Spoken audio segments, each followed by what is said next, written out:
This video is for educational purpose. Everything you will listen in this video is taken from the internet or any book or any documentary which is available for public. दोस्तों, ये एक ऐसे शख्स हैं जिन्हें लगभग हर कोई जानता है, जिन्होंने बहुत ही कम समय में बड़ी सफलता हासिल की, नए नए व्यक्तियों को आगे बढ़ाया और म्यूजिक इंडस्ट्री में एक अलग पहचान बनाई। साथ ही संगीत के दुनिया के बादशाह कहलाने लगे। लेकिन इनकी इसी सफलता और ईर्ष्या के चलते दिन दहाड़े 3 लोगों ने एक ऐसी घटना को अंजाम दिया जिससे म्यूजिक की दुनिया के किंग कहे जाने वाले शख्स की दर्दनाक और निर्मम तरीके से मृत्यु हो गई।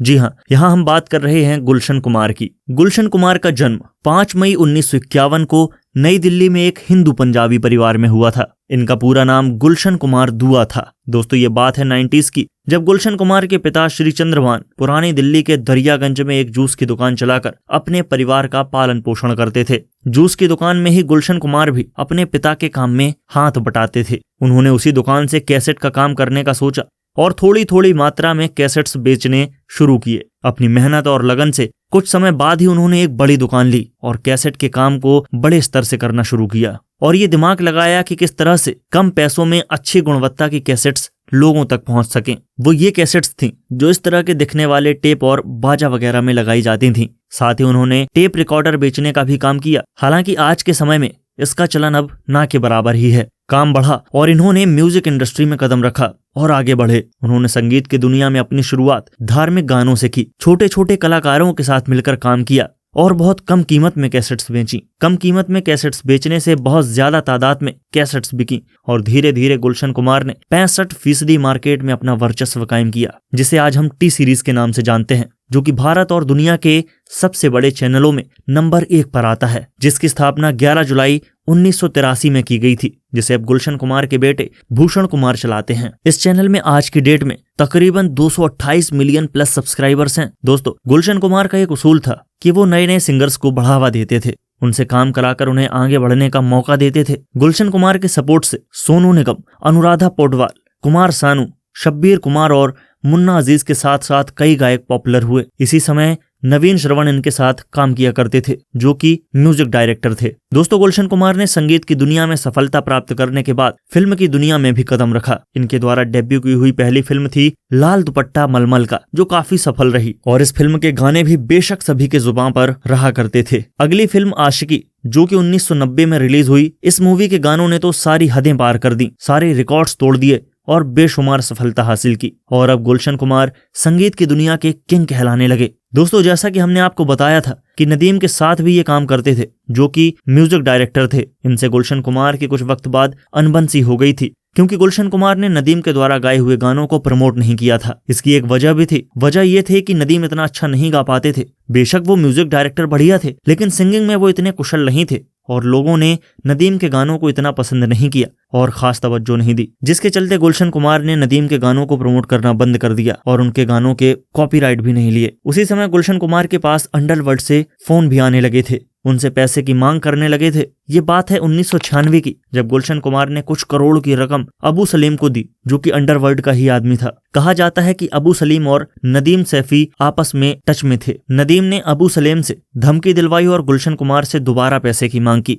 अबू सलीम ने दोबारा में 10 करोड़ रुपए गुलशन कुमार से मांगे, लेकिन इतने पैसे देने से उन्होंने इनकार कर दिया। पैसे देने के लिए मना करने पर उसने धमकी भी दी कि पैसे दो वरना ये पैसा तुम्हारे किसी काम का नहीं रहेगा। इस तरह की धमकी मिली, लेकिन गुलशन कुमार ने ये बात पुलिस से नहीं की, क्योंकि कहीं ना कहीं वो अंडरवर्ल्ड से दुश्मनी नहीं चाहते थे। तो कुछ इस तरह 5 अगस्त और उसके 3 दिन बाद 8 अगस्त को अबू सलीम के जरिए उन्हें धमकी दी गई और कहा गया कि शायद तुम अंडरवर्ल्ड को हल्के में ले रहे हो और तुमने पुलिस को भी खबर नहीं की, मतलब तुम हमें समझने में बहुत बड़ी भूल कर रहे हो। इस तरह की कुछ धमकियां मिली, लेकिन अभी भी उन्होंने पुलिस से कोई मदद नहीं ली और ना ही धमकी की कोई सूचना पुलिस को दी। दोस्तों, गुलशन कुमार बहुत धार्मिक प्रवृत्ति के व्यक्ति थे। इस बात से तो हम बेशक बहुत अच्छी तरीके से वाकिफ हैं। इन्होंने वैष्णो देवी में तीर्थ यात्रियों के लिए निशुल्क भंडारे की व्यवस्था कराई, केले का लंगर और भी कई सारी सुविधाएं गुलशन कुमार के द्वारा कराई गईं। इसी तरह इन्हें मुंबई के जुहू में स्थित जितेश्वर महादेव मंदिर से बड़ा लगाव था। वो प्रतिदिन उस मंदिर में पूजा पाठ करने के लिए जाते।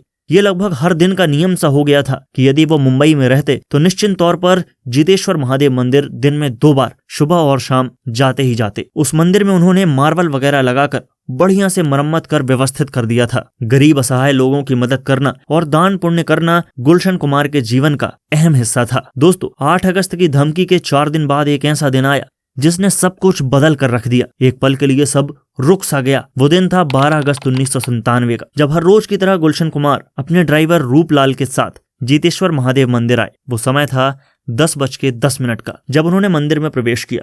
ये मंदिर उनके घर से कुछ ही दूरी पर था। वहां उन्होंने पूजा पाठ की और जब वो मंदिर से बाहर आए तो करीब 10:40 का समय था। वो जैसे ही बाहर आते हैं एक व्यक्ति उनके पीछे आया जिसने नीली जीन्स पहनी हुई थी, कुछ बड़े बड़े से बाल थे। दोस्तों उसने गुलशन कुमार की कनपटी में पिस्तौल अड़ा दी और बोला, बहुत हो गई पूजा पाठ, अब आगे की पूजा ऊपर जाके करना। और ये बात कहने के तुरंत बाद उसने गोली चला दी जो उनके सिर में जा लगी। लोगों के बताए अनुसार गुलशन कुमार ने बचाव के लिए आवाज भी लगाई, लेकिन ऐसी स्थिति में उनके पास कोई नहीं आया और उसी लंबे बाल वाले व्यक्ति के साथ 2 लोग और थे जो आगे की तरफ से आकर अंधाधुंध फायरिंग करने लगते हैं। सब कुछ इतनी जल्दी जल्दी होता है कि किसी को कुछ समझ नहीं आया और ड्राइवर के नीचे आते आते गुलशन कुमार के शरीर में 16 गोलियां लग चुकी थी। इस दौरान बाहर आने पर रूपलाल ड्राइवर को भी पैर में गोली लगी और कुछ चोटें आईं, लेकिन संगीत के दुनिया के किंग का शरीर पिस्तौल से निकली 16 गोलियों से छलनी हो चुका था। उनके सिर, पीठ और छाती में गोलियों की मानो बौछार सी हो गई। गोलियां लगने से खून में लथपथ गुलशन कुमार का शरीर वहीं मंदिर के बाहर पड़ा था। और इस घटना को, इस हत्या को अंजाम देने के बाद तीनों कातिल फरार हो गए। वो तीनों कातिल वहां पैदल ही आए थे और दिन की रोशनी में एक मशहूर व्यक्ति का कत्ल कर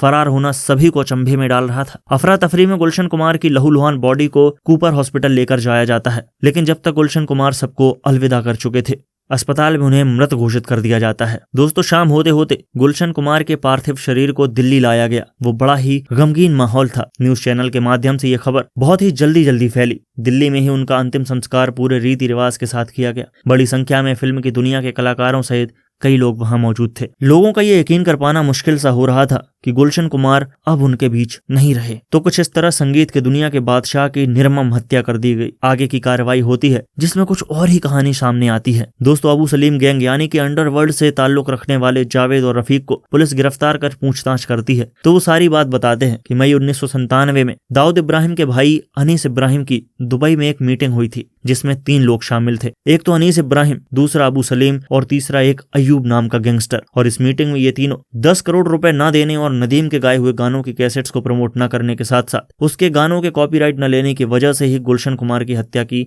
साजिश की गई और 3 लोगों को हायर करके गुलशन कुमार की सुपारी दी गई। इस तरह की बातें सामने आई। इन्हीं कातिलों में से एक दाऊद अब्दुल मर्चेंट इसी घटना में शामिल था, जो कि अबू सलीम का बड़ा ही खास आदमी था और अबू सलीम दाऊद इब्राहिम के लिए काम करता था। कुछ दिनों बाद दाऊद मर्चेंट को पुलिस पकड़ती है, इससे पूछताछ होती है तो ये भी वही बात दोहराता है जो मीटिंग में हुई थी। लेकिन जब बाद में बचे 2 शूटर्स को पकड़ा जाता है तो पता चलता है कि इन कातिलों को इस हत्या के बाद 25 लाख रुपए का इनाम टिप्स सीरीज के द्वारा दिया गया था, जो कि रमेश तुरानी चलाता था। कत्ल में साजिश के चलते रमेश तुरानी को भी गिरफ्तार कर लिया जाता है। इस तरह 19 लोगों को इस कत्ल में साजिश के आरोप में गिरफ्तार कर कार्रवाई होती है, लेकिन सजा सिर्फ दाऊद मर्चेंट और उसके भाई अब्दुल रशीद को ही मिलती है, जो कि उम्र कैद की सजा थी। बाकियों को रिहा कर दिया जाता है। रमेश तुरानी के खिलाफ भी पुलिस कोई सबूत पेश नहीं कर पाती तो उसे भी कोर्ट बेकसूर करार देती है। नदीम सैफी मुंबई को छोड़कर लंदन चला गया था। ब्रिटिश की अदालत ने नदीम के खिलाफ सबूतों को पर्याप्त नहीं माना और प्रत्यर्पण से साफ मना कर दिया। हालांकि इसके बाद नदीम ने ब्रिटिश की नागरिकता ले ली और वो कभी भारत लौट कर नहीं आया।